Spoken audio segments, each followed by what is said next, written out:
Hi, my name is Alice RL, and I am a non-binary Indigenous person. I'd like to state that we are on Treaty 1 land, traditional territory of Anishinaabe, Cree, Oji-Cree, Dakota, and Dene people, and the homeland of the Métis Nation. Woo! Today I would like to talk to you in what I call What's Up with Trans. Second, I would like to issue a trigger warning. I will be talking about transphobia, abuse, self-harm, suicide, and death. I know it's super heavy, but I always want to give people the chance to leave or prepare. Cases may upset. For those who remain, I will be funny, I swear. And third, here's some cool definitions so what I'm saying doesn't sound made up. Transgender, person whose identity and gender is different from what was assigned at birth, cisgender, not trans. Transition, changing gender presentation in accordance with gender identity. Cissexism, everyday prejudice or discrimination against trans people. Non-binary, an identity that is outside the Western gender binary and pronouns, how we identify. So what's up with being transgender? Well, a normal cis day for a cisgender person, to my knowledge, is like this. Get up, go to work, go home, watch YouTube on your phone, Netflix on TV, and eat chips and cry later.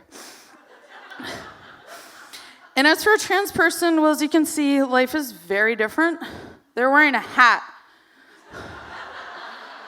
But there are differences, and as a trans person, here's sort of what I deal with that as a cis person may not be understood. So, media. This can be especially harsh if you transition later in life because nostalgia can cloud over our very excellent 12-year-old judgment. You may not notice it at first, but you can see patterns. Men being girly, ha ha ha. Women being manly, ha ha ha. Man in dress, oh wait. Those are harmful generalizations that currently have and previously have had consequences. Trans people often have an increased suicide rate and murder rate, most often trans women of color. Why? Well, in 2017, 369 trans people were killed globally. Suicide is often thought as the only option for many trans people, and their families are not supportive.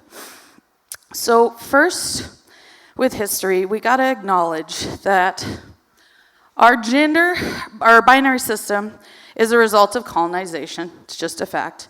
Trans people have always been around. It's just not possibly under the term transgender. There's historical evidence and current practices that celebrate trans people. But why don't we know more about trans people even though they've been around forever? Well, along with other terrors, Nazis destroyed the Institute for Sexual Wissenschaft, which was a research institute that housed documents on LGBT people. But you know, we can't have anything nice. So, trans people include Martha P. Johnson, who was instrumental in the Stonewall riots. Lynn Conway created IBM. Maddie Blaustein voiced Meow from Pokemon. Courtney Ziegler, trans activist. Laverne Cox, who is also a trans activist, and actors. And this is just a small example of people.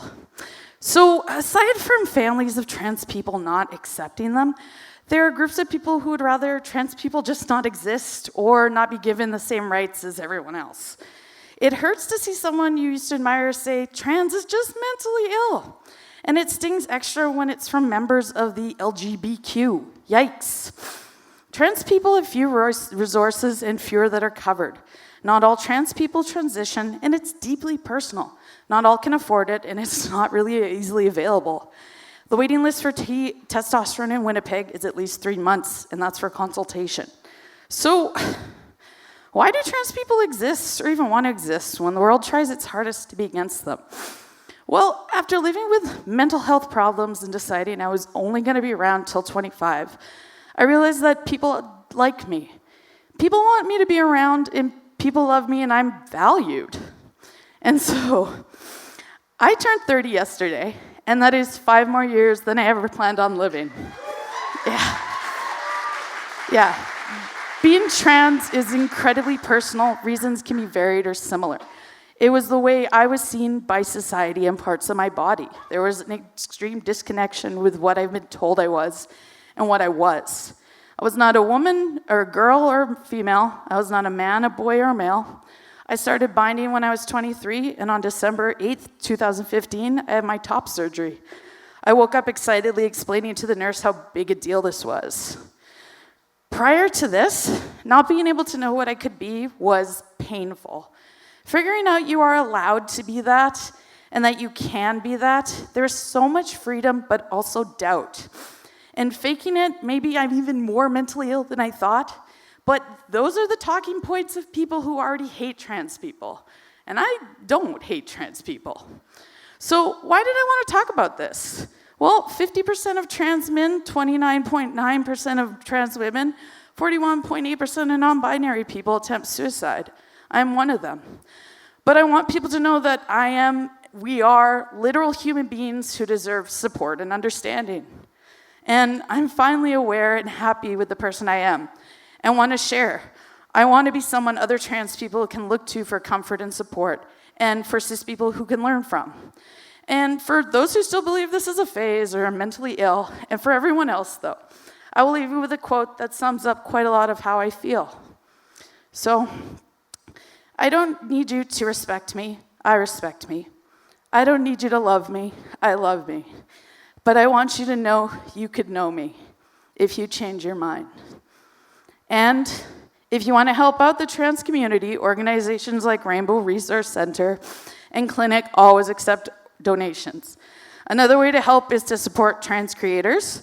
If you want to follow me on social media, that would be rad. If you want to commission me or buy my merch, that would also be rad. Got to promo myself more. And in the end, be gay, do crimes, pay artists, and thank you for your time.